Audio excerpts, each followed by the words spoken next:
দখলদার ইসরায়েলি বাহিনী এবং নিরীহ ফিলিস্তিনি, ইরান ও হুতি বিদ্রোহীদের মাঝে যুদ্ধ চলছে। আর এই মুহূর্তে আমাদের হাতে এসেছে যুদ্ধের সবথেকে গুরুত্বপূর্ণ তাজা আপডেট সংবাদ। প্রথমেই জানাবো মার্কিন গোয়েন্দা তথ্য, ইরানে হামলার প্রস্তুতি, ইসরায়েলের লক্ষ্য ইরানের পারমাণবিক স্থাপনা। ইরানের পারমাণবিক স্থাপনাগুলোতে হামলার প্রস্তুতি নিচ্ছে ইসরায়েল। পরমাণু গবেষণায় পিছু না হটলে হামলার সম্ভাবনা বাড়তে পারে। আজ যুক্তরাষ্ট্রের গোয়েন্দা সংস্থার নতুন তথ্যে বিষয়টি সামনে এসেছে, তবে নাম প্রকাশে অনিচ্ছুক একাধিক মার্কিন কর্মকর্তার উদ্ধৃতি দিয়ে সিএনএন জানিয়েছে, ইসরায়েলি নেতারা চূড়ান্ত সিদ্ধান্ত নিয়েছেন কিনা তা স্পষ্ট নয়।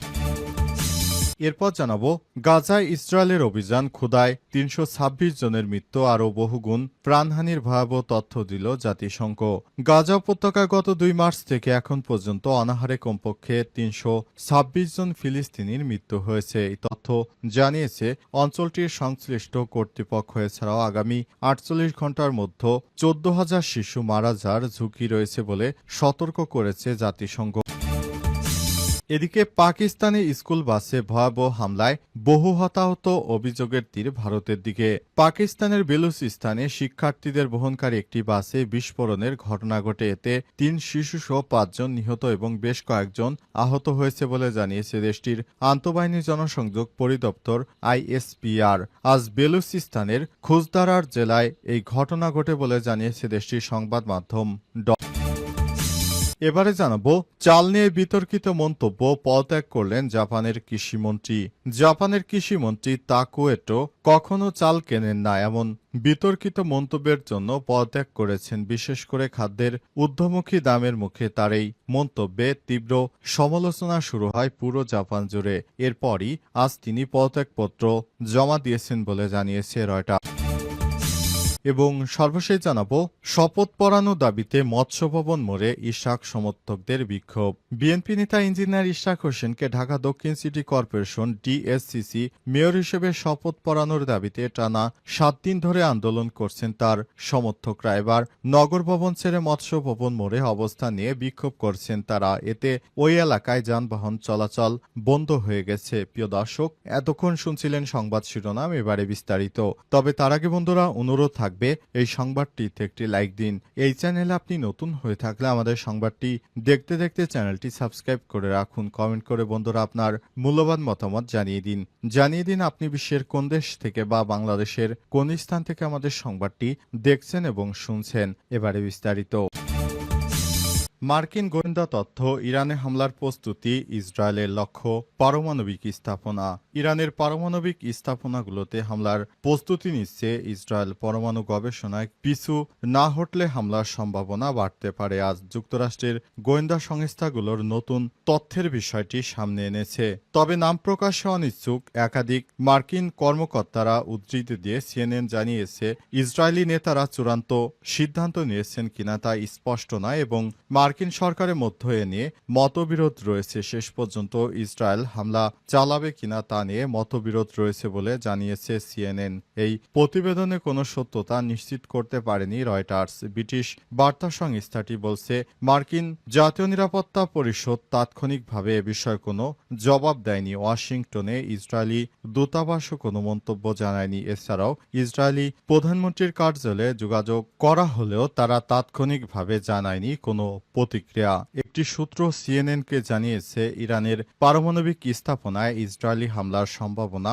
সাম্প্রতিক মাসগুলোতে উল্লেখযোগ্যভাবে বৃদ্ধি পেয়েছে। যদি যুক্তরাষ্ট্র ইরানের সাথে একটি ইতিবাচক বা ইউরেনিয়াম অপসারণ চুক্তিতে না পৌঁছায়, তাহলে আমরা হামলার সম্ভাবনা বেশি দেখছি। CNN-এর রিপোর্ট অনুযায়ী গোয়েন্দা তথ্য সংগ্রহ করা হয়েছে। ইসরায়েলের উচ্চ পর্যায়ের নেতাদের ব্যক্তিগত ও প্রকাশ্যে বক্তব্য, ইসরায়েলের সামরিক যোগাযোগে গোয়েন্দা নজরদারি এবং সামরিক প্রস্তুতি পর্যবেক্ষণের মাধ্যমে। 2 মার্কিন সূত্রের বরাতে CNN বলছে, ইসরায়েলের সামরিক তৎপরতা লক্ষ্য করা গেছে। এর মধ্যে রয়েছে বিমান হামলার জন্য গোলাবারুদ সরানো এবং সাম্প্রতিক একটি বিমান মহড়া সম্পন্ন করা। আর এই ধরনের কার্যক্রমে বড় ধরনের হামলার প্রস্তুতি নিচ্ছে বলেও ইঙ্গিত দিয়েছে ইসরায়েল। এদিকে ইরানের পারমাণবিক কর্মসূচি নিয়ে নতুন একটি কূটনৈতিক সমাধান ও চেষ্টা করে যাচ্ছে মার্কিন প্রেসিডেন্ট ডোনাল্ড ট্রাম্পের প্রশাসন। গাজায় ইসরায়েলের অভিযান ক্ষুধায় ৩২৬ জনের মৃত্যু আরও বহুগুণ প্রাণহানির ভয়াবহ তথ্য দিল জাতিসংঘ।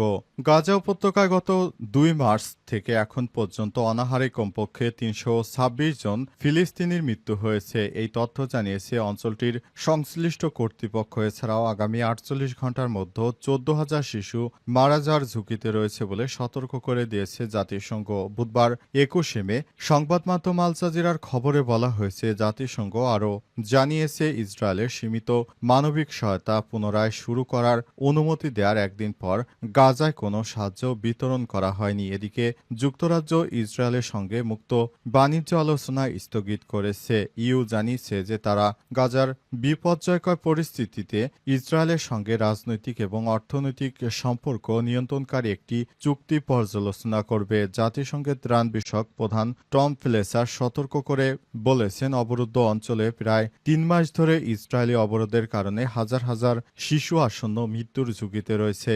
এছাড়াও যদি সেখানে দুর্ভিক্ষ হয় তাহলে অনেক মানুষ মারা যাবে। ২ মার্চ থেকে ইসরায়েলের সমস্ত খাদ্য, ওষুধ এবং অন্যান্য জীবন রক্ষাকারী সাহায্য গাজায় প্রবেশে বাধা দিয়েছে। সোমবার থেকে প্রথমবারের মতো অল্প পরিমাণে সাহায্য প্রবেশের অনুমতি দেওয়া হলেও তা তাৎক্ষণিকভাবে বিতরণ করা হয়নি। মঙ্গলবার ব্রাসেলসে ইউরোপীয় মানবিক ফোরামে ভাষণ দিতে গিয়ে ফিলিস্তিনি শরণার্থীদের জন্য জাতিসংঘের বিশেষ সংস্থার প্রধান ফিলিপ লজ্জারিনি বলেছেন, গাজায় যে ভয়াবহতা দেখা দিয়েছে তা বর্ণনা করার জন্য শব্দ ফুরিয়ে গেছে।